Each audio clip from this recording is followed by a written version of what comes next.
Good afternoon, everybody. We'll get this started. I'd like to welcome you all to the March 13th AHAC meeting. Have we had a chance to, are we good? Okay, have we had a chance to do roll? Perfect. Start off with any public comment, either online or in person. Online, just go ahead and raise your hand. Ready? Yeah. Robbie Silverman. Robbie Silverman. Robbie, can you hear us? Yes, I can hear you. Can you hear me? I can, yes. Oh, great. Okay. Sure. Well, I live in Bend and I am the land use chair for Southern Crossing Neighborhood Association. And I've been in communication with Lynn McConnell on the issue of inclusionary zoning. And she suggested that I make comment to your committee. I know that Bend has been doing a lot of things, code amendments, and has various programs to support affordable housing. But it appears that there's a very important tool in the toolbox that we aren't using, and that's inclusionary zoning. There are many other cities facing the same affordable housing shortage at Bend in similar circumstances that have implemented inclusionary housing programs, cities such as Boulder, Colorado, amongst others. And I guess I'm here to ask the committee to consider exploring inclusionary zoning and best practices with the idea of presenting to City Council a concept that would work for Bend. I know in my neighborhood, Southern Crossing, we are going to have thousands of multifamily units built over the coming years. And we are missing a golden opportunity to include affordable housing in those units. And it just seems as though the biggest piece of the housing shortage, the segment that is the most needed, is affordable housing, and that we should be using every tool in our toolbox. And the other thing that I'm requesting is, it would be really helpful for the community. I've spoken to other land use chairs about the idea of getting some sort of report on housing that has been built or is either approved or in planning stages or being built since the last urban growth boundary expansion, and looking at the types of housing, what percentage are market rate and what percentage are affordable housing. I know that we as a community don't have a clear sense, but the perception is that very little affordable housing is being built. And again, as all these multifamily units are being built at market rate, that is, again, just a missed opportunity. And I think that there are some best practices out there, how to build a program, an inclusionary zoning program that works, that does not discourage development. So that's my that's my plea to you. I don't know how we get the city to look at this, but I'm hoping that you will support that inquiry. Thank you very much for your comments. And I do believe we did have a published report a few months back regarding affordable housing that has been developed in recent years. Lynn or Rachel, can you speak to that? Everyone, Lynn McConnell, Housing Director. Good to hear from you, Robbie. Yes, last year we had a huge success, which is that 10% of all the housing units produced in Bend last year in 2023 were affordable. Deed restricted, publicly supported, affordable, came through you all. That's a huge accomplishment. We are figuring out how to sort of put that out there into the community in a way that they can hear it, because it's a big goal. In terms of the policy sort of process, I think you all are a great resource for taking in ideas and then workshopping them potentially with council's permission. So if this is a topic that you would like to look into, that can happen in any number of ways. One is that, you all can discuss at any point, hey, we have interest, and bring it to council at the next community council check-in or some future to say, we'd like to research this, is that okay? Is a big topic, so we do need to check in with council. The other option, I'm going to put somebody on the spot really quickly, which is Brianne Gale from our growth management department in the audience. Brianne is working on our housing capacity analysis and housing production strategy, which are two new documents required by the state. That's a very good place to evaluate a process or procedure like this, inclusionary zoning. And it's one of the things that I think is on the potential strategies list that they will ask us to consider. So when you all are asked to weigh in on that report, that's another great opportunity to bring forward that idea if you'd like to workshop it. Is that helpful? Great. Yeah, Okay. it sounds like we're going to have a naturally occurring segue here pretty soon. Any other public comment? No? Awesome. The approval of February minutes. Has everyone had a chance to review them? And are there any notes or concerns or adjustments?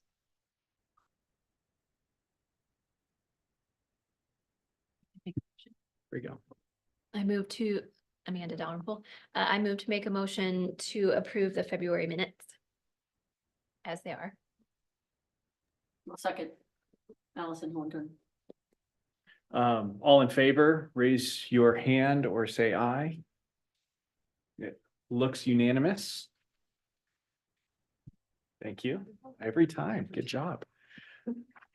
We will be doing some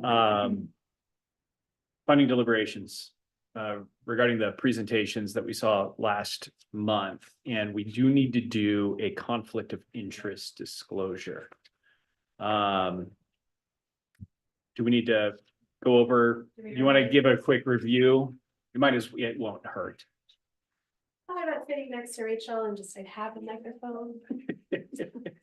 So Elizabeth Oshel with the city attorney's office. So since you are deliberating and going to be making a recommendation on an issue before you that relates to finances, if anyone has a, if any of the decisions could have a financial benefit or detriment to a business with which you, a family member, or a client of yours are associated, you need to disclose that at this time.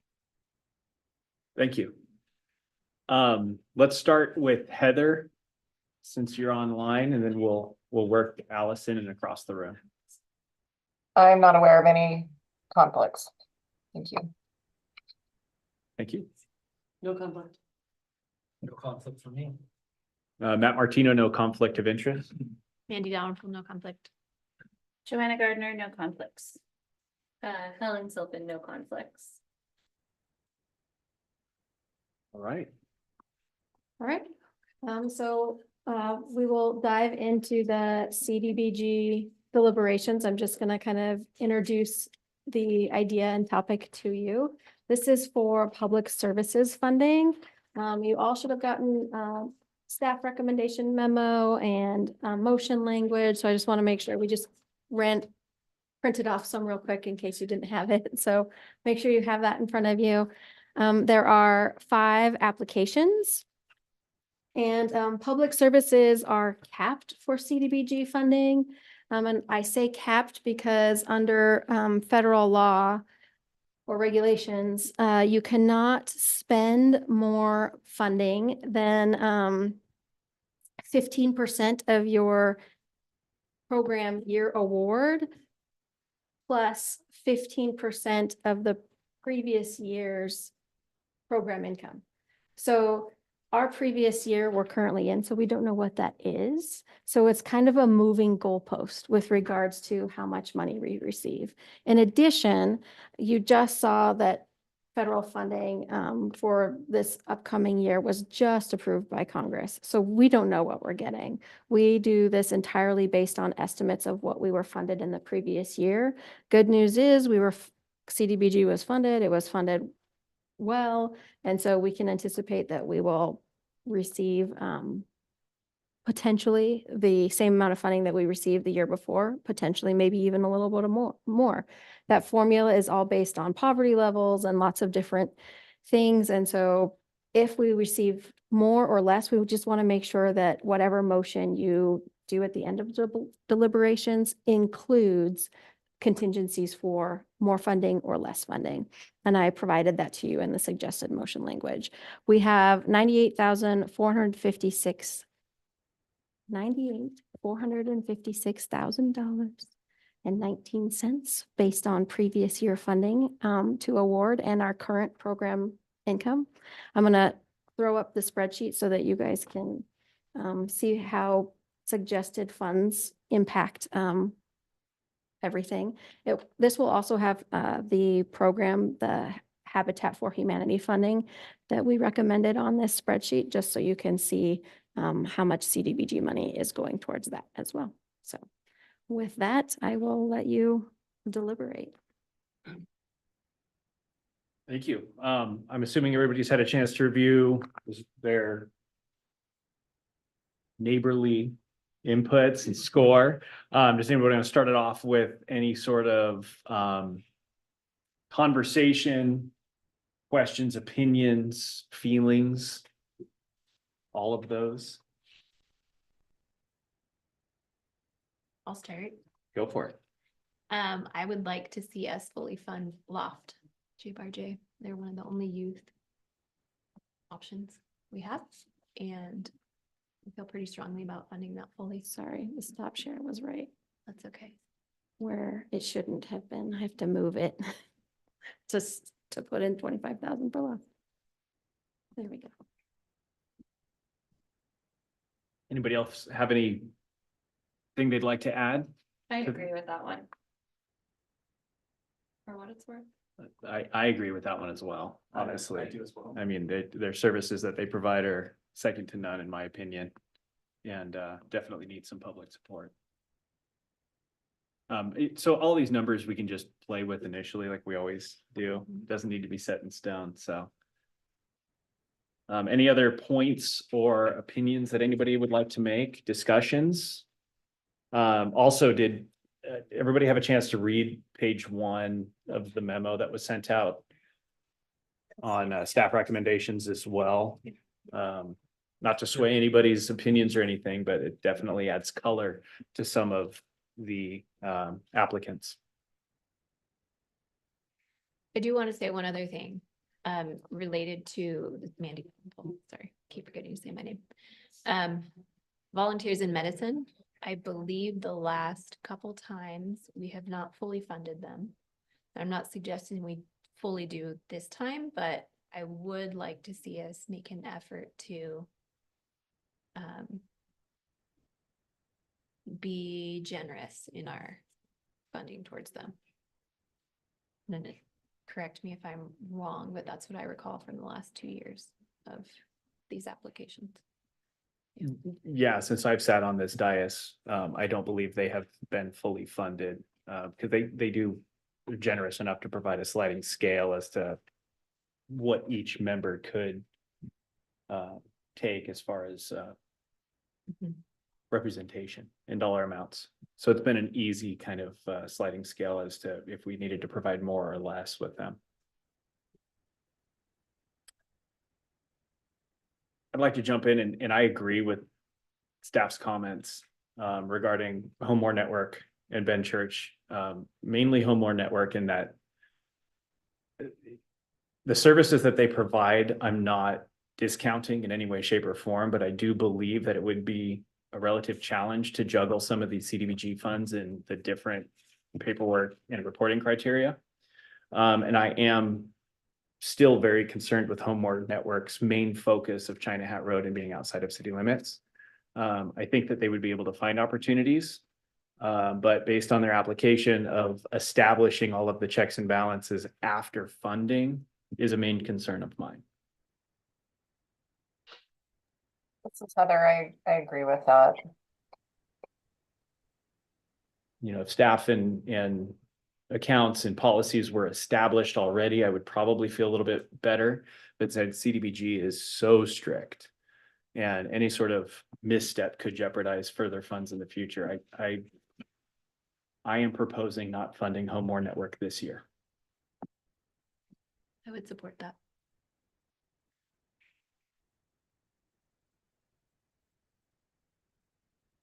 Any other points, or, I mean, I have some rough numbers I could throw out. I always do.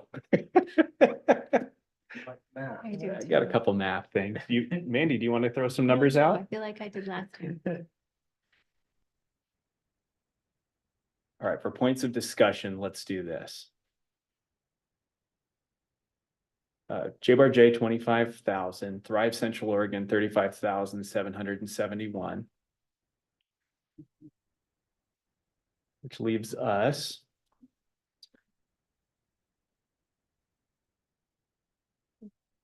How about we throw up the full ask of them? I'm sorry, Say it again. say it again. You want the Can wrap- we, the can we wrap- throw up the full ask of volunteers in medicine? BIM, yeah. We I think don't, we'd be over. We would be slightly over, we would be over by about just over $2,000 Okay, if we wanted to do it that way. Can you guys remember what, I can't remember in the application off the top of my head, what Thrive said, if they weren't fully funded? How does that affect their budget? Do you guys remember? it just, It's a, I recall it from just having recently read all the proposals that it was gonna be either then they can serve the community slightly less or adjust by getting other funding sources. Okay, if they thank you. can. Sorry, that's not remembering that. What if we did the $37,685.19 to VIM? And then put in the contingency where if we funded more, they could go up to their full ask. So are we taking Ben Church off the table? That was open for discussion. For me, I think Ben Church would be a more localized service. However, some of the main concerns regarding just the paperwork for CDBG. I know that they would have support with city staff, but I think city staff is pretty well booked up at this point with some of the other stuff that they have to manage. That's my own humble opinion.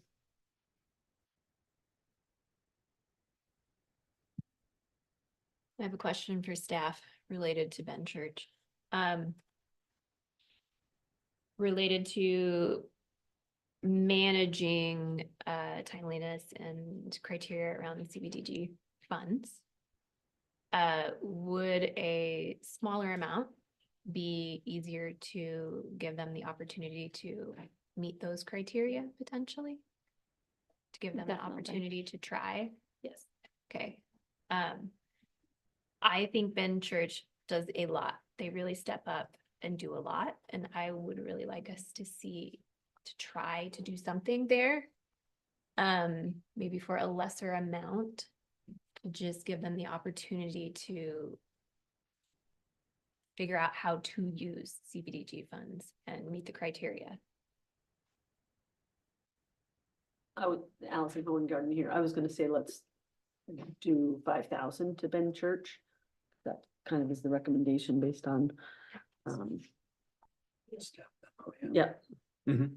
And then we could and I would suggest taking that 5,000 out of volunteers in medicine, because volunteers in medicine is like 1,000 per client, and it wouldn't, I don't think it would harm.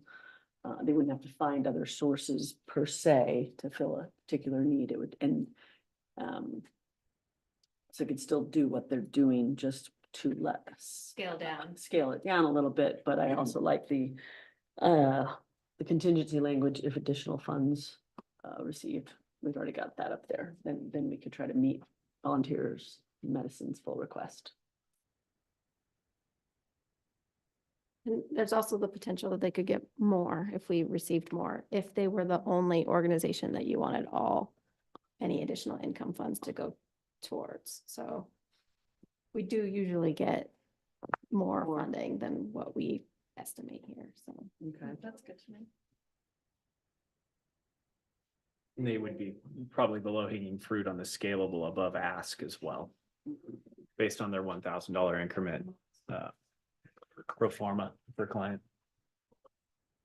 Well, what about the idea of adding home more network as part of the contingency also in like another place up to 5,000? Threshold. Yeah, up to 5,000 as well, just to kind of give them the same chance that Ben Church is getting.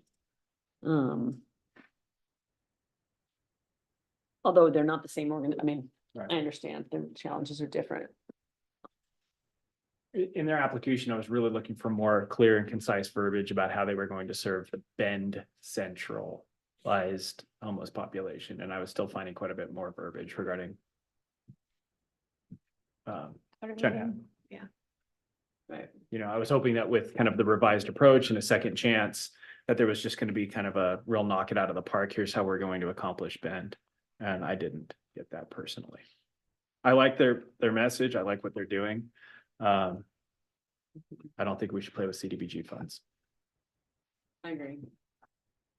We don't need to make it more of a more difficult than it needs to be. If they can come back in another proposal at a different time, then. Affordable housing funds, something like that. Different source of funding. Different source of funding. Right. You know? I will also say Ben Church and Thrive have the same bookkeeper. Which will make it a little easier. That is a nice little tidbit of information right there.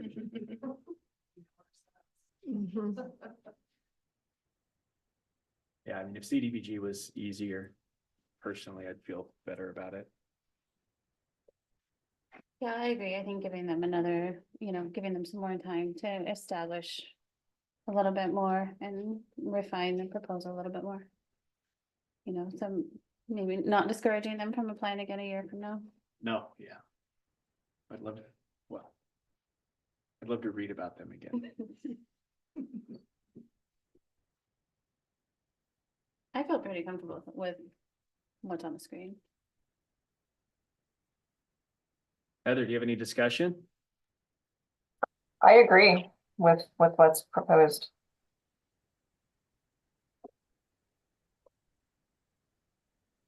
Would anybody like to make a motion?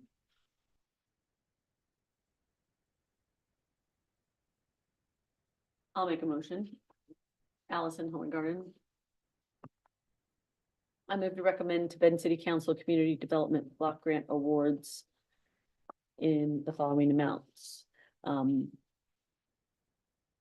Bend Church for food, clothing, shelter, and supplies for $5,000. Homeward, well, I'm just gonna keep that one off the table. J Loft Case Management for $25,000. Thrive Central Oregon Bilingual Outreach Advocate for $35,771, and Volunteers in Medicine Medical Care for $32,685.19. And we have some contingency language that if additional funds are received before or during the program year, it is recommended those funds be awarded to Volunteers in Medicine. If less funds are received for the program year, it is recommended those funds be equally reduced from each award. That's the one I'm picking. But we can discuss that.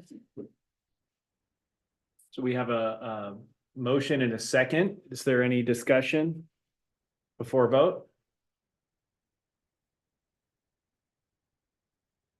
Yeah, does anyone feel like one of these awards could could maintain their services at a better level if they were reduced versus an equal reduction across the board. I'd like to see the loft retain all of their funding versus being reduced. And the reduction, if there was one, to go across volunteers in medicine, Thrive, and Ben Church. Equally. Okay, then we could. Well, let's see if there's other discussion and then I could revise the I'll make a motion. second on that, yeah. I would second it. Okay. So the contingency language, I would move to change that contingency language. Is this right? Am I doing it the right way? Okay, thank you. I'll move to revise the contingency language to say if additional funds are received before or during the program year, it's recommended those funds be awarded to volunteers in medicine. If less funds are received for the program year, it's recommended that those funds be reduced from the award for Bend Church, Thrive Central Oregon, and Volunteers in Medicine only, keeping the J-Bar J-Loft funds fully funded. I second. Any discussion on that before vote? Okay, So you're voting on the amendment to the main motion. we are voting on the amended amendment to the main motion. And if it passes, you have an amended main motion, which you'll vote on again. Okay. Okay, so we're voting on the first. Yeah. Thanks. Okay, so now I'm judging it as well. Going, just don't- Yeah. Yeah. Take us home. So you have a main motion, which has been moved and seconded. You have a moved and seconded amendment to the main motion. So first you will vote on the amendment as stated by Allison. Got it. Then if it passes, you will have an amended main motion, which you will vote on. Got it. So we're gonna do the amended amendment vote first. The Allison's That- motion to amend the main motion. Okay. All in favor of Allison's motion to amend the main motion, raise your hand or say aye, and I can't see Heather.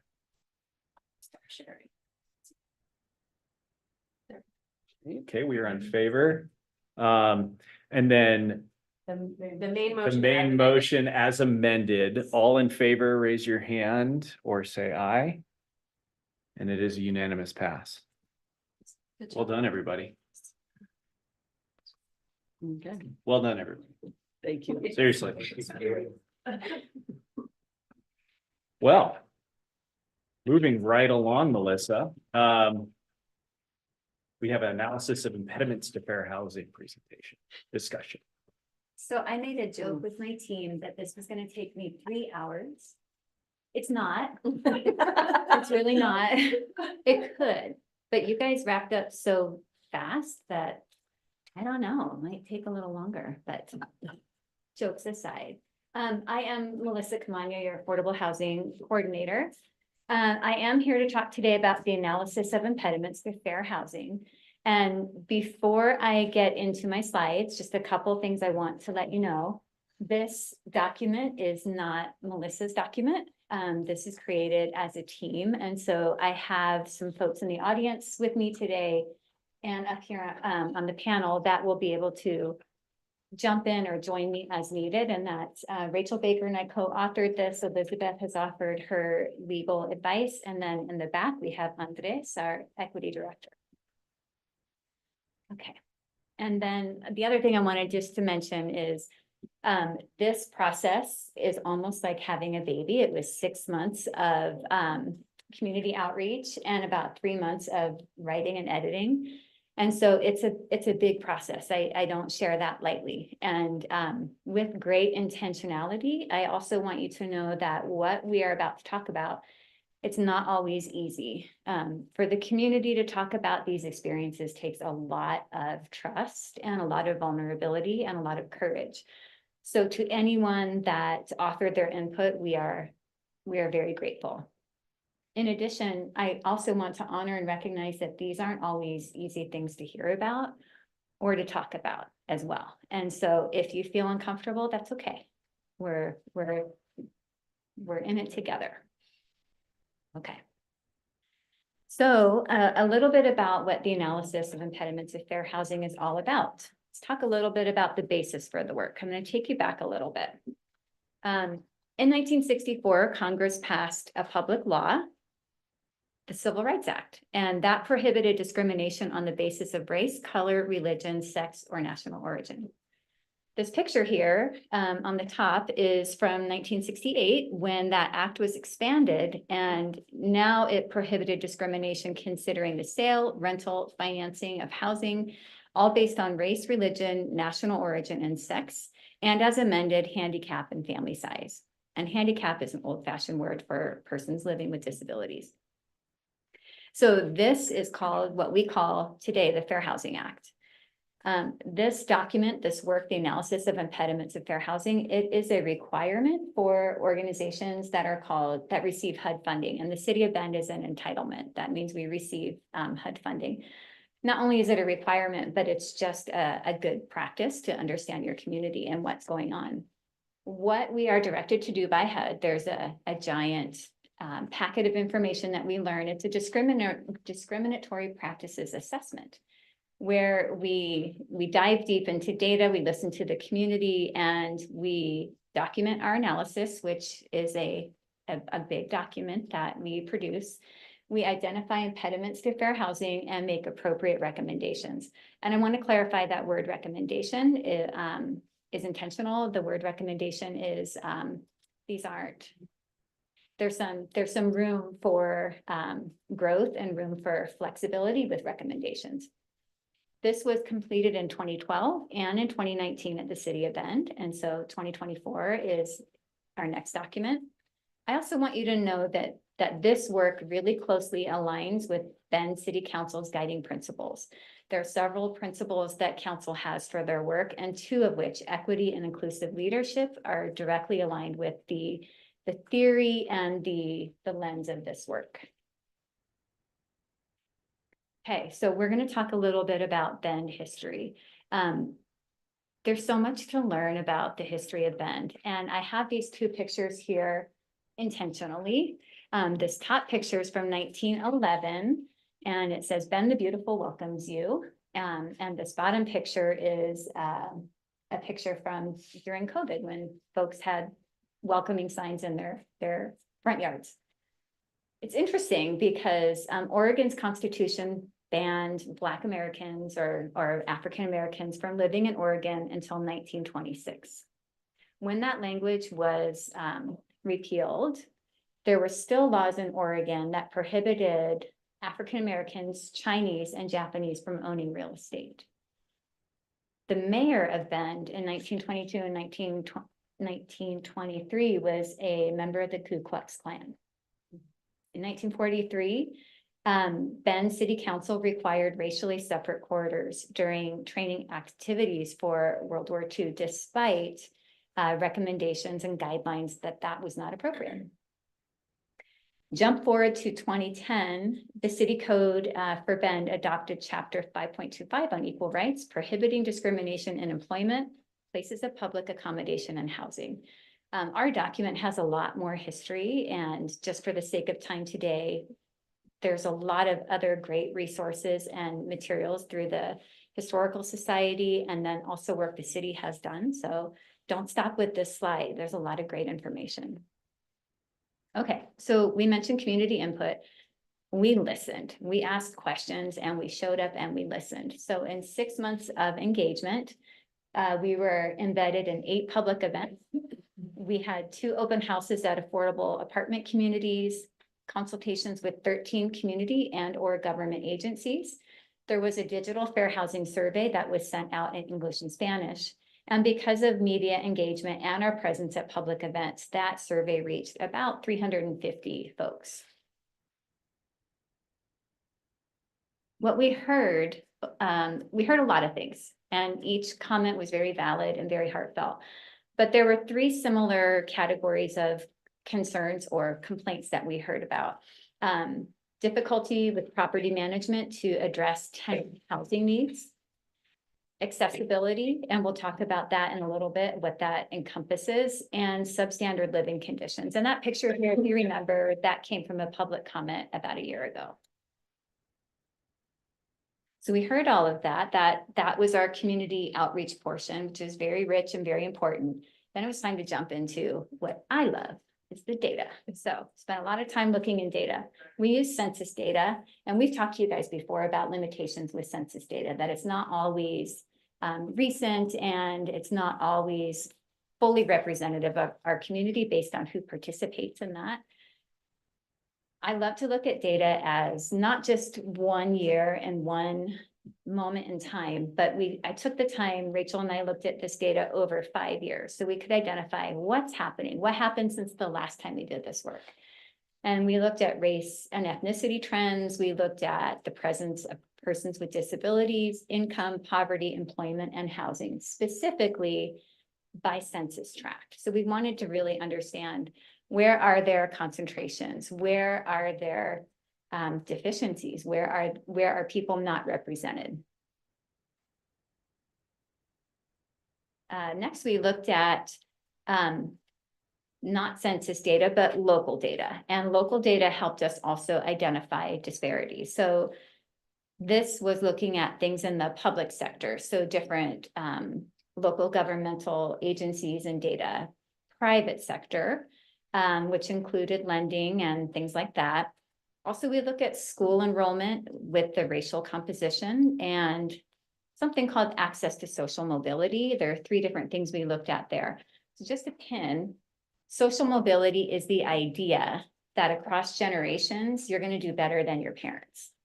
And you can do that if your parents had access to certain things. So we all want to see our children do better than we do. And we want to be able to pass resources, knowledge, experience to them. And so that's in a nutshell what social mobility is. And factors that we looked at that impact that are income, segregation, violent crime, and the presence or absence of 2 income earners. Okay. Melissa, Yeah. do you mean a single earner who has 2 jobs, or do you mean 2 people with 2 different? Thank you. That's a good question. Can you repeat it for the mic? Yes. Sorry. So Counselor Campbell asked if I was referring to 2 persons in the home, or could it be 1 person with 2 jobs? So I spent some time on this myself, because common language is that children who live in a home with 2 adults, and the same 2 adults or married adults in their lifetime, have what many studies call better outcomes. So they have income, education, they have more social mobility than a single income household. But we know that not all married couples have a home environment that produces healthy, successful children. Likewise, there are a ton of single parents out there that are doing an amazing job. So this is really looking at, we know that 1 income alone often results in less resources and less opportunities. So it's a little bit of both, Barb. It's a little bit of both. Thanks. Yes. This is what everybody's been waiting for. I looked for a drum roll button, but there wasn't one. Okay. So after all that work, we looked at everything and really boiled it down to 5 different impediments. The first one is we identified some census tract concentrations. And this little graph here, table 19, shows you the things that we looked at. And 3 census tracts had multiple concentrations. So our recommendations, based on what we found, were to prioritize community investment and activities in those tracts. Encourage and incentivize supports needed for families moving into areas of greater social mobility. We also want to collaborate with other city departments. So if one department's doing a project in these tracts that have been identified, housing wants to be at the table so that we can talk about displacement and long-term outcomes. And we'll also prioritize greater housing choice in census tracts identified. The second one, This was a pretty significant one. And I should say these are not in order by priority or importance. They just are in order of how they got put into the document. Accessibility in housing was significant. We heard a lot of concerns about accessibility in general. The impediment that we identified is that for persons with disabilities, there's a general lack of accessible housing, challenges with property management companies and requesting reasonable accommodations, and difficulty navigating portions of town. So our recommendations are to establish partnerships with city departments and community groups representing disabled persons to address inaccessible parts of town, public transportation access, and strategize to navigate roundabouts with disabilities. So on that note, there was an event where an organization, we went out to roundabouts and navigated them completely sightless. It was terrifying. It was absolutely terrifying. I thought that I could die. And what we heard in that gathering from folks with disabilities is that they cannot use roundabouts because there's no start or stop. When you cross the street, you have a 90-degree turn. That's a normal stop. But roundabouts, there's no cues. So that's embedded in recommendation number 1 is to address, just to start to assess that. We're also going to evaluate incentives or increases of fundings to cover construction constraints for building accessible housing units. Developers let us know, especially affordable housing developers, that it does cost more to build accessibly, not just for the extra square footage and the extra things that go in the house, but also because sometimes they lose a unit to build accessibly. So we're going to look at incentives or extra funding for that. Lastly, we are looking at incentivizing an increase in the number of accessible units in all census tracts for both rental and homeownership opportunities. Okay, number 3, the impediment regarding fair housing awareness and enforcement. Many of the fair housing reports focused on property management companies and landlords. Many residents don't report discrimination or problems because they either don't know where to report it or they fear retaliation. So we have 4 recommendations here. Number 1, we're going to continue fair housing education regarding protections and how to adhere to them. Number 2, we are looking at ways to support developers who receive city funding in their roles and responsibilities with fair housing compliance. Then we are also going to support training of community members in requesting reasonable accommodations and their work with property management companies. That's pretty important. If you don't know how to properly request or legally request accommodations, they are not approved. So giving that information and those resources will be important. And then lastly, we're looking at requiring an annual city-funded development participation in city-led training regarding fair housing. Impediment number 4 is regarding policy language. We identified that the city doesn't consistently include affirmatively furthering fair housing language within our plans and policies. We recommend working with our equity department to evaluate language. And also we are looking at adjusting our housing developmental policies to require accessibility and equity partnerships. So if you remember, you all made that bonus point criteria this year. And having it as bonus points, we're already seeing more accessible units in the pipeline. So we will be looking at the impact and the potential of shifting it to a requirement versus a bonus point. Lastly, lending and funding practices and policies. The impediment that was identified is historic barriers to equitable lending have created a wealth gap between white and non-white populations. The wealth gap in Bend is worse than national averages and is worse than it has been in at least 5 years. Our recommendations are to work with the equity department to evaluate language in city policies or documents and to adjust.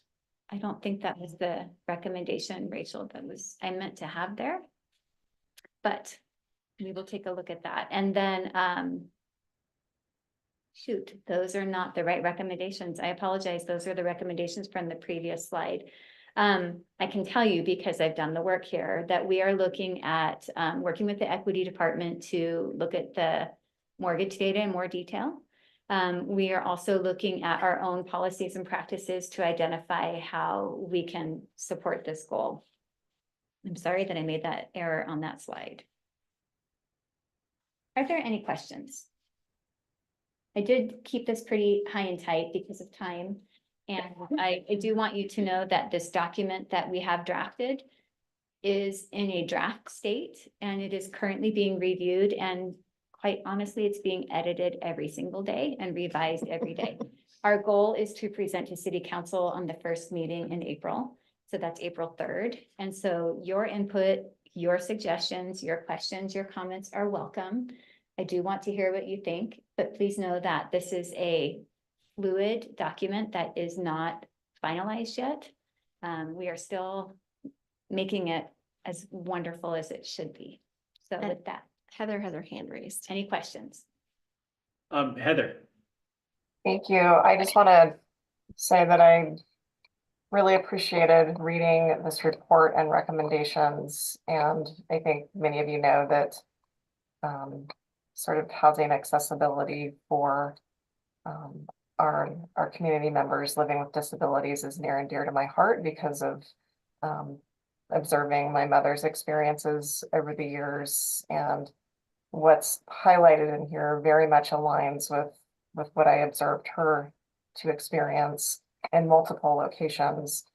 And I just think it's very timely that we center this population's needs and really acknowledge, begin to acknowledge sort of the challenges that go on, and just that there's a sense of vulnerability for many and a very different power dynamic. And so oftentimes there isn't, a person or an entity that is standing on the side of the person trying to get the accommodations, and it can be really difficult.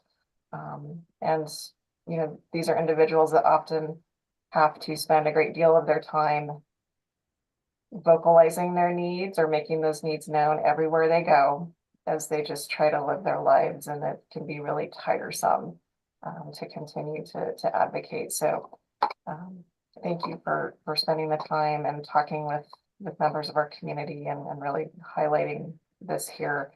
I do wonder about the effectiveness of those partnerships with housing organizations in our community and sort of the facility management and all of that, and what can we reasonably do when there's staffing shortages and constant turnover and all of these things, because I think it's a problem that has a lot of nuance to it, like many problems do. So I don't know if maybe you could say a little bit more about that. Yeah, I'm glad you asked that, Heather, because I do want to point out that the recommendations that we have made are the recommendations that are within the table of what the city has the ability to impact or to do. My trash can in my office was full of ideas and solutions and tissues and all the things that aren't in the lens of what, or the scope of what the city can influence or do.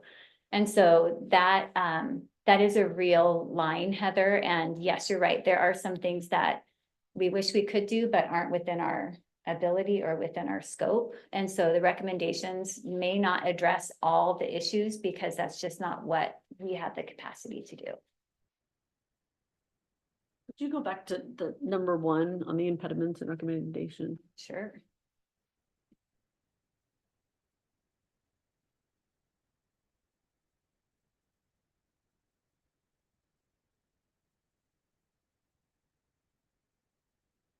Yes.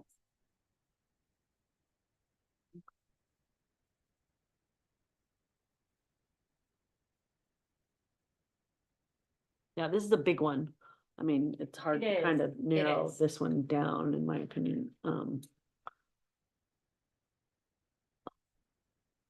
where were 15, 16, and 18 on the map?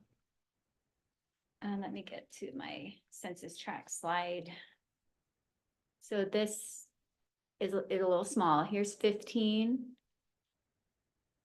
16, and 18. What are the cross streets near theirs? Like any large streets or something, so we can kind of put some The context. there? Central District That- and Yeah, is Central that, Eastern. Yeah, so 18 is right around St. Charles and some of those older neighborhoods up between Reed Market and Neff over there. Bicentennial Park.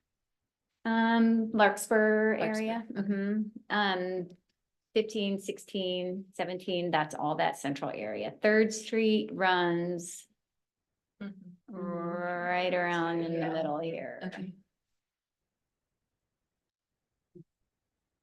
I'll get back to the slide that you wanted to ask about. There we go.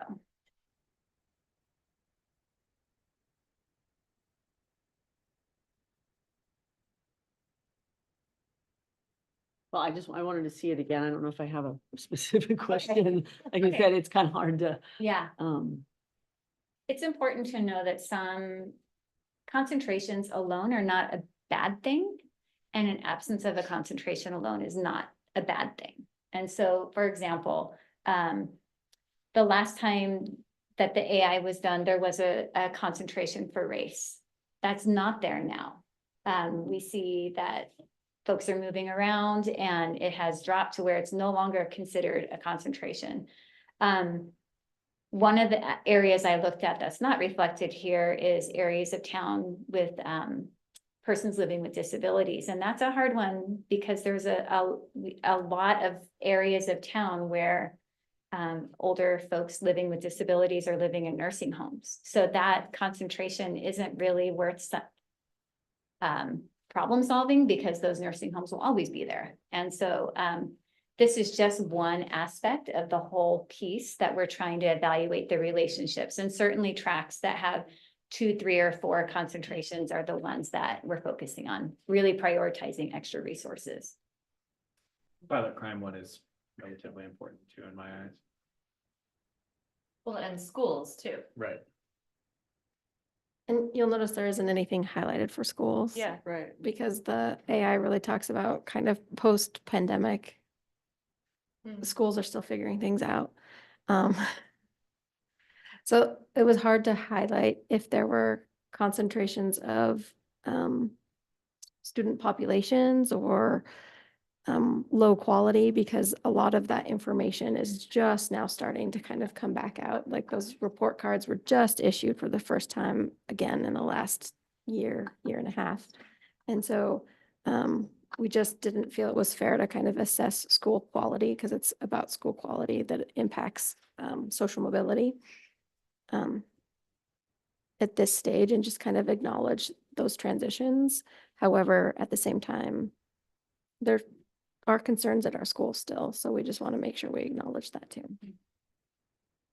I have a couple questions. Can you go to the slide before you started the data? This one? Yes. So it's mentioned in here a couple times, difficulty for property management companies to address housing needs or for tenants to get accommodations. Have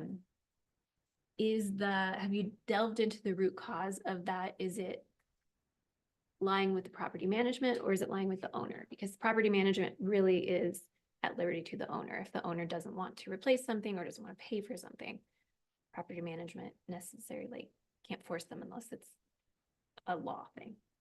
Do you want me to answer this? Sure. Okay. So there's certain landlord requirements Mhm. and owner requirements, absolutely. I think what's hard to assess is the difficulty in communicating now, because there aren't people in the offices. Mhm. It's digital complaints, it's digital rental payments, it's phone calls and phone messages. And I think as much as I would like formally being an advocate for tenants to blame property managers, I think they are having a really difficult time sustaining staffing to address tenant needs. And that might be a shift in how they hear from tenants that needs to take place. But there definitely needs to probably be some advocacy for that in some way. And during some of the places I was embedded in the community, folks that reported that they were making accommodation requests that weren't being accepted. Many times they didn't know the legal process, and so they weren't requesting them, you know, everything done to the law, and then they were being denied, but not really understanding why they were being denied. It's because they didn't know the legal process to go through. So that was a common thing that I heard too. Thank you.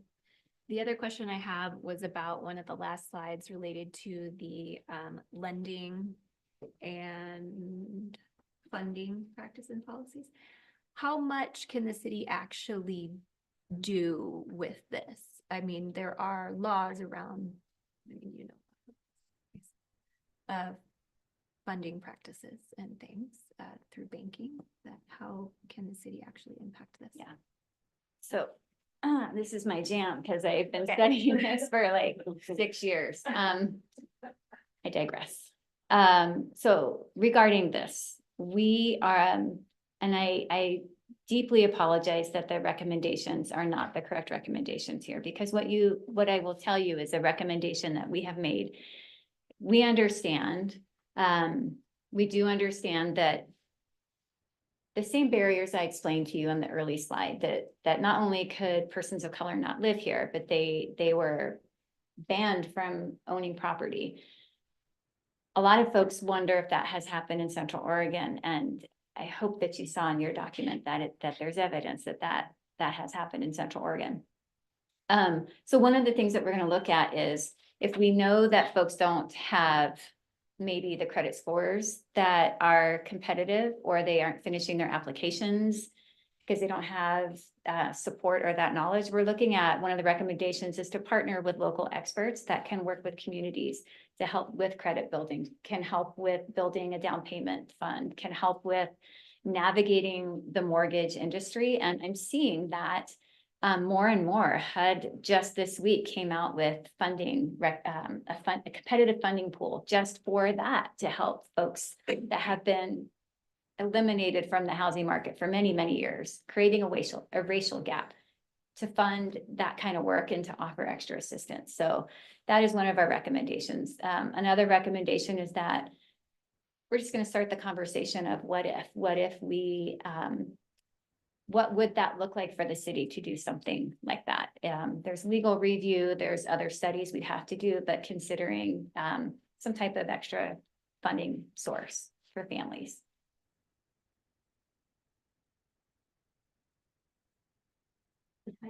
Yeah, Councilor Campbell. Turn my phone. Do you mind on the page with the census tracts? Sure. Thanks, Melissa. Yeah. I'm Barb Campbell. I serve on city council. Thank you all. So what do these numbers mean? Total concentrations, 2 of what? Yeah, so that means with all of these different factors, they had 2 different concentrations. So tract 15, for example, had a concentration of violent crimes and single income homes. I understand. Yeah. Thank you very much. And then the other question I had was on income disparity. I know very well in our city, we have a difference just in the east side and west side of town that isn't a racial. The slide you had said that, yeah, we have an income disparity. It's worse than nationwide.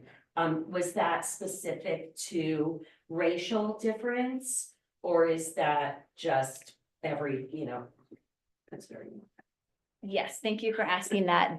This slide is specific to data that we have access to for mortgages, and specifically with lending, and whether it's a home purchase or a refinance. Interesting. Thank you. Yes. Thank you, Matt. Appreciate it. Jump in real quick. Reading through the document's awesome. Thank you. And I've chatted with some of you about this stuff as well. Couple of points. While it's evident that the percentages of denials based on income and credit are higher in some of the non-white categories, I would like to add some language if possible really notating in non-fine print that the concentration of applicants is less in those. So one denial counts as a higher percentage than another. Which I really think it does come into play. Now, that being said, you know, a lot of our population being Hispanic, Latinx, maybe ITIN borrowers without a second form of right to work. That is a huge population that we have. And there are no clear lending practices, and it's a huge denial across the board. So I don't want to discredit those numbers, but I also want to add non-fine print, fine print if possible. Yeah, that's valid. And then as far as recommendations go, you know, what Heather brought up a great point, you know, like we can make recommendations, but what really can the city do? Don't we have a lobbyist that goes to the state? Yes, city does. Just throwing that out there. Counselor Perkins has her hand raised and Heather has her hand raised. In the spirit of time, I can ask my question offline. I just had some more questions about that chart with the concentrations too, so I can just bug you about it later, Melissa. I think we're okay for time, if I can be so bold. Oh, okay. Well, so I'm sorry, I'm from Zoom and with a little activity around me. I'm sorry if I missed that. But you didn't find any racial, like concentrate at the race category. I was confused versus the ethnicity and how you found concentrations with ethnicity, but not with Yeah. race. I'll bring that back up. That's a good question. Thank you. And I'm sorry if I missed that. Nope, not at all. Let me bring that back up. Okay, Yeah, Melissa, can you explain how we determined what a concentration Yes. was? I'm done. so what we did basically is we looked at the population of race. Race is Black, white, Native American, Pacific Islander, Asian, etc. Those are the races that the US Census tracks. Ethnicity is Hispanic or non-Hispanic. And so I spent some time getting data. So tract 11, for example, there's a chart in the draft document that shows how many white people are in tract 11, how many Black persons, how many, et cetera, et cetera, et cetera. And so you calculate, this is where we get into the weeds a little bit. You calculate what percent a population represents in a certain tract. So maybe I'll give an example and just making numbers up, everybody. So don't come for me, but I'm just making numbers up. Let's say tract 11 was 6% Asian. I would look at, okay, if it's 6% Asian in tract 11, what is it in Bend as a whole? And it needs to be 1.5 times greater in a particular tract to be considered a concentration. So if Bend is 3% and that's 6%, that's more than 1.5 times. So that is what we call a concentration. When Rachel did the AI in 2019, there was a concentration of race identified in tract 16. Was it 16? I think it was tract 16. That sounds right. When looking at the data, we saw not only is it not a concentration now, so all the races in that tract are not more than 1.5 times greater than Bend as a whole represented. But we saw a lot of migration. So the population in tract 16 went down. The nearby tracts went up. Tract 16 also is not a very densely housing area. There's some industrial spaces in there. And so what we hypothesized looking at all the data is that there's just migration happening. And certainly we all remember what happened between 2017 and 2022, like everything happened and everybody moved around. So that's why we don't have that concentration for race. Now regarding tract 16 with ethnicity, yes, that's the only tract where we do see a concentration of folks self-identifying in census data as being Hispanic. But in terms of the area of concern, what would qualify a racial concentration as, like, I guess I'm not understanding the second part of that. Does that make sense? So what would, like, when would we be concerned about it? Yeah, what would be an area, when would it be an area of, is it strictly, because it says summary of concentrations and areas of concern. And so what would be, I Question. guess, like you have violent crime, it's a concern in track 15, you know, it's, so I guess I'm trying to make that connection between race Okay. and areas of concern. So not all concentrations are concerning, as we talked about a little bit with disability and tract 18. Similarly, there are some studies that show that some concentrations are because community, there's community and safety and community. When it becomes a concern is like, for example, when it's I'm gonna look to Rachel to help me split hairs with concentration versus concern. Well, so it's not a both and is what you're saying. It's Yeah, it's definitely, you have to look at the concentrations objectively, and not all concentrations are bad to have. yeah, no, I agree. Absolutely. Concentrations definitely can be a sign of community and ability and place they can access. When it becomes a concern is if that's their only place that they can live. If they don't have the choice to be elsewhere in the community. And when there's only one concentration, I feel like that demonstrates, if it's a large enough community, that there is greater housing choice for those populations. And that's a good thing. Heather, have a question? Yeah, I'm curious in, I think it was, I call which slide it is, but when kind of helping to educate the community about fair housing and enforcement. Yes, that slide, thank you. What resources does the city have to sort of assist people on an individual basis who naturally, you know, may come forward or, you know, have come forward and this sort of information collecting period?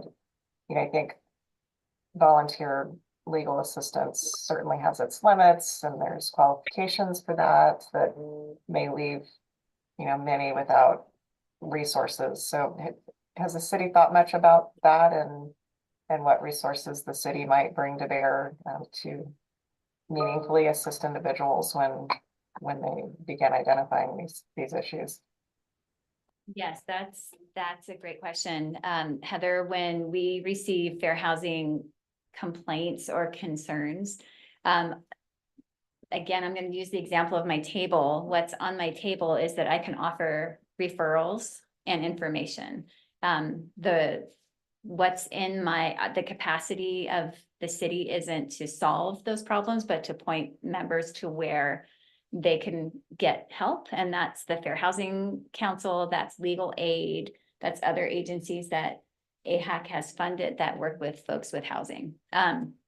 What we can do is work with those organizations. We can host fair housing trainings. There has been that done in the city with AHAC in the past. And we can be at the table to talk about the data and to talk about what we see. We also can influence, as you can see, one of our recommendations. If we're funding and we're giving funding, we should potentially could have some influence with having some language or responsibility for developers to follow up. We don't know, that still has to be evaluated. But again, these recommendations are really just within our table of what we have the ability to influence. So partnerships are going to be important with this one. Lots of communication, and there's lots of great groups out in the community, not just the ones like Fair Housing Council and Legal Aid, but there's other organizations that are embedded in our affordable communities that are liaisons for residents to help with that too. So it's relationship building is a big one. And Thrive Central Oregon does a lot of that work. In addition, I think Cornerstone, who Housing Works utilizes for their community members, often advocates for those tenants in the Housing Works properties too. Quick question. Since the last report has been done in 2019, has there been any change in how some of this data has been gathered? For instance, in the lending side of things, our hum to data gathering has expanded. It hasn't changed, but just some of the questions that it asks has expanded. And is there any concern in the next time this has to be done? Are there gonna be different ways of gathering and So different glad you.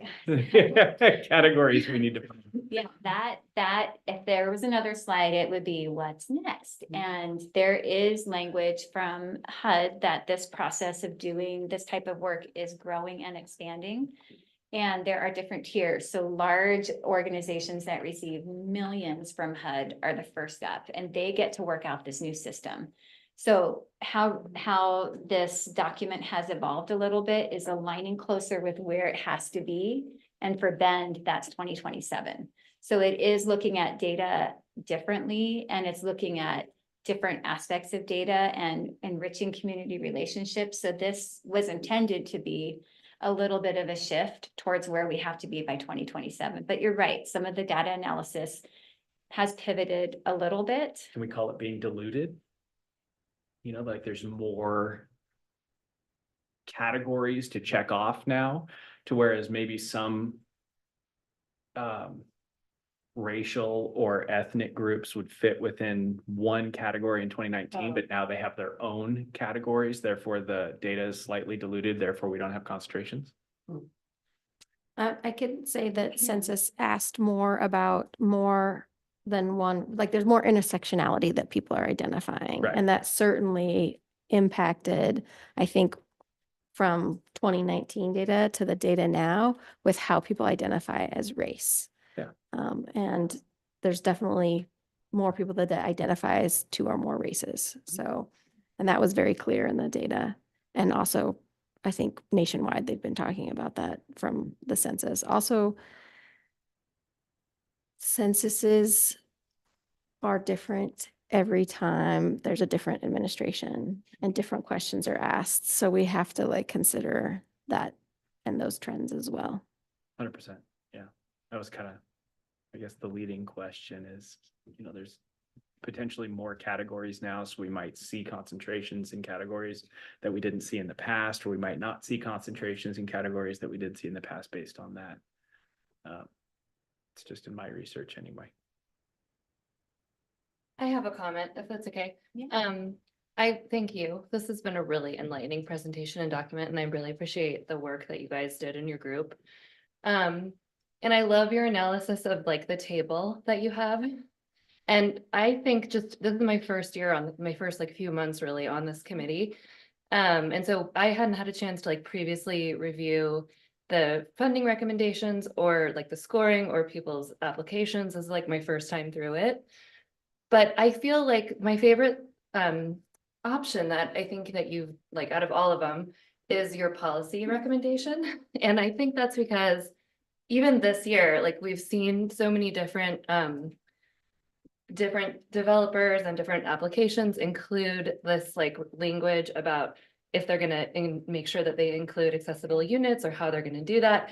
And it wasn't a requirement. It was like, just, you know, you'll get extra points if you do it. And so we saw a lot of applications with like addressing this need and trying to include it. And so with your policy language option, like if as a city we're able to like make those shifts in the language, because now we don't have that, it will be really interesting to see how that changes the kind of proposals that we get and how our voting kind of works. So it's just a comment that I like. I feel like that is a thing on your table that we can use. Yeah. And I think it's really exciting. So thank you. Thank you.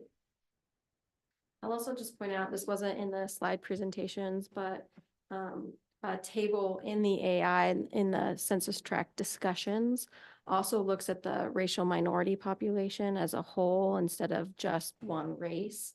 And you'll notice that there weren't any concentrations found when that was looked at as a whole instead of just one race. So. Thank you. Any last questions? If there are no more questions, I do invite you, if you have comments, if you go back and read it and you have more questions or you don't agree with something or you're just not sure, email me because your input really matters. And the document is, as I mentioned, fluid for the rest of March. And so you've got a couple weeks to get input to me. we will be taking this to city council April 3rd. And you're not done with me yet. If you are done with the AI, I have one more thing to talk to you guys about, unless there's any last questions. Okay. Great work. It's just such an important body of work, it really is. Thank you. Okay. Today launches our book club. Drum roll. Okay, so for anybody, I'm not going to judge you. You can take your phone out and scan the QR code on the screen because that is going to pop up the resources. So we mentioned we picked a topic, and this is intended to be a series. Take on Fair Housing Conversations. Our first topic is Richard Rothstein's The Color of Law. And I'm going to get to that in a second, but we've drafted this entire series as a way that anybody can participate. If you don't want to read Richard Rothstein's book, I get it. I've got videos for you to watch. I've got author reviews selected. You can listen to a podcast and you can get the audiobook. And so each topic that we pick will have all these options, so you can participate however you choose. And you'll still be able to be present at the table for the conversation. So it launches today, and you have all in the next few weeks before the next AHAC to jump into material. When you click that link, it's going to open up this website. And so anybody listening online, I'm going to go back up. You can scan that QR code. It's going to pop up the website. It'll take you to our fair housing page. Scroll down to this tab here, Take on Fair Housing Conversations resource page. Click the little caret. It's going to drop down a little menu. And here you see The Color of Law from March 13th to April 10th. The next series will be listed down after that. Click on the link, and here's what you get. You get a sheet that has hyperlinks. So I have even found books at the library. There's no reason not to find a source here that works for you, but pick one or all. It's up to you. But we're going to talk about The Color of Law, which is, if you haven't heard of Richard Rothstein, he really became very well known in 2020. He started having a lot of conversations about redlining and restrictive covenants and the wealth gap that has created that kind of tied to impediment number 5 that we talked about. So it's very timely to do this reading. In April, exciting news, AHAC, you will be hosting a panel of industry experts that will come and have a guided conversation about this content. So we're really excited. We're really grateful to have the opportunity to launch this book club. We will be making it available to other committees within the city. We have members in the public that want to participate. So thank you. And I can't wait to hear your comments and just get involved in this. It's gonna be great. Are there any questions? So if we didn't get the QR code just now, we can go to the City of Ben's website. Yes, and there's flyers over here that have the QR code Okay, too, and you can take one with you, or I can always email you. That would Right, be and this- great. Thank Okay. you. Or is that what we got? I got an email just before committee meeting from Brooke. That's it. No. Okay, thank you. Joanna, you look like you were gonna say something. No. Okay, I just want to make sure. I'm sorry. Any other questions or comments? There is no excuse. There's no excuse. Yeah, I think you'll like Richard Rothstein, and I already have in my head, I know what you're gonna ask, and I picked panelists who are gonna answer. So Nice. it's gonna be great. Thank you. Thank you, everybody. Thank you, Melissa. Really Thank appreciate you for doing this and helping us on our collective journey. I'm really excited to dig into this. And thanks for the suggestion. This is a committee member suggestion. And so if y'all have book ideas, you want to have an excuse to dig into something, let us know, and maybe we'll add it to the series. Who knows? So keep that feedback coming. Also invite your friends to book club or whatever we're calling it next month. I think it'll be great to have a discussion that's broader than just all of us. So a couple of things for staff report. The first is that we have a committee council check-in. These are quarterly. The second council meeting after each quarter ends. So in this case, it's April 17th. Typically, those start at about 3 o'clock. If anyone is interested, Helen did a phenomenal job last time at supporting the AHAC work on that date. We'd love to have you. We can send that out in an email as well, but roughly 3 to 5 on, that's a Wednesday, April 17th.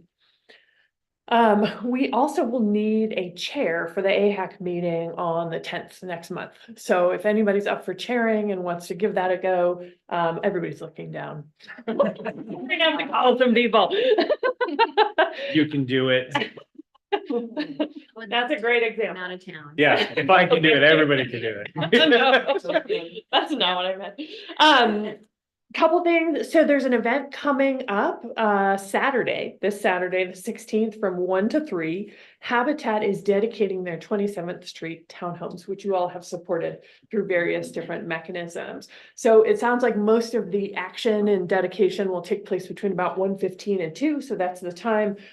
We'll send out a little more info, but wanted to make sure you all were aware. Those dedications are amazing. You all know I cry all the time. That is the place to do that. And it's just so amazing to see. We were assuming that next month would be our severe rent burdened meeting, House Bill 4006. So you all know that if we hit a certain amount, certain percentage of our residents in severe rent burden, which means that they're paying more than 50% of their gross income towards housing each month, that we get to hold a public meeting and talk about the causes and potential solutions to rent burden. That was part of our thought with this book club concept next month. However, we just found out that we fell below the severe rent burden number in Bend. And here's what we think this means. And this is also part of your AI work, potentially. The folks who are not able to be in Bend anymore are typically those that are most rent burdened. And so we actually think that may be a mechanism showing displacement and not necessarily that conditions are improving, but did want you to know that we're not on that rent burden list. We're going to carry on with the book club idea because we think it's really cool and hopefully continue to build on that public engagement. We really appreciate that you all are willing to listen to development and to the community when they bring challenges or questions and process them as we can with the time we have. So with that, wanted to hand it off to Brooke to give a little recap of a meeting we had that was really neat.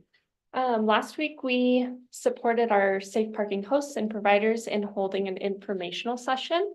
The audience was primarily religious organizations who are one of the entities that can host safe parking, but they covered topics from how did they engage with neighbors when they were starting to talk about hosting a site to what does program structure look like for different sites and insurance?